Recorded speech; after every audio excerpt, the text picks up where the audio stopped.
We're in Taupo, a couple of days break, and this is incredibly beautiful. Yesterday we went to the museum, and you know what? It's a wonderful small museum, but it made me sad. And I'll tell you why it made me sad, is because for the first time I realised that all the hills and the mountains around here were at one time covered with kauri. A major part of the exhibition is the timber industry that was. And this involved trains and huge logs and sawmills and men whose lives must have been in danger many, many times, taking the logs off the countryside, bearing the hills.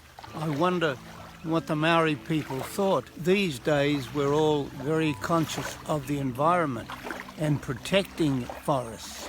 But then it was the thing to do, clear the land, create the farms. My dad did the same thing.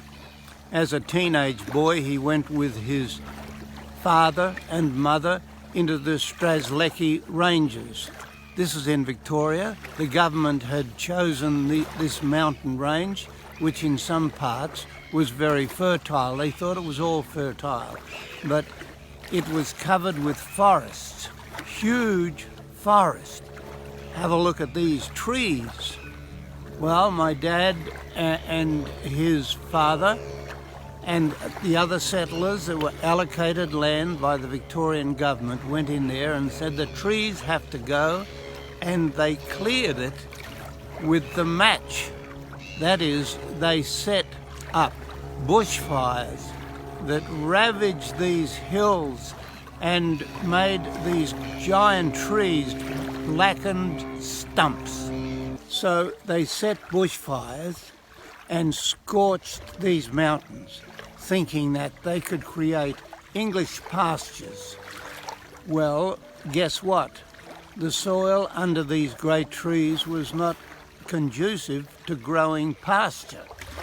The first season was okay because the pasture grew in the ash of the fires. But the second season and the third season, and finally, it was obvious this ground was useless for what the people, the settlers, thought. And my father and his father and mother walked off the land with nothing. And now, these days, these hills are barren hills. A few little pockets of forest remain, but for the rest, barren hills which support blackberries and bracken and gorse and nothing else. When I think back on my life and the attitudes I've had, I just think how arrogant I was, or how arrogant particularly the white race of which I am part was. When I was a child and I read about the Good Samaritan, the picture books had the Good Samaritan as a white person with blue eyes. Now I know a lot different. Well, now history has brought us to this point, and what have we learned?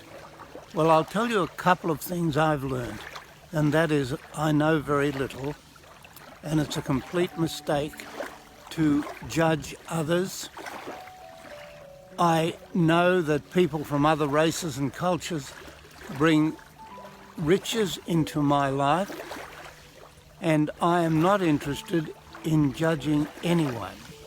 And I realise that in the past, my race, was in fact governed by greed, wanting to get rich and wanting to make everything subservient to our wisdom. We had very little wisdom. Now we face the future, a future clouded by the virus. What are we going to do? I can only speak for myself. No more judging other people. No more assuming that I understand everything and that I can do anything just for my benefit. We are part of a web, and as part of the web, we have to contribute and take sustenance. So there it is. What I'm thinking about here at Lake Taupo.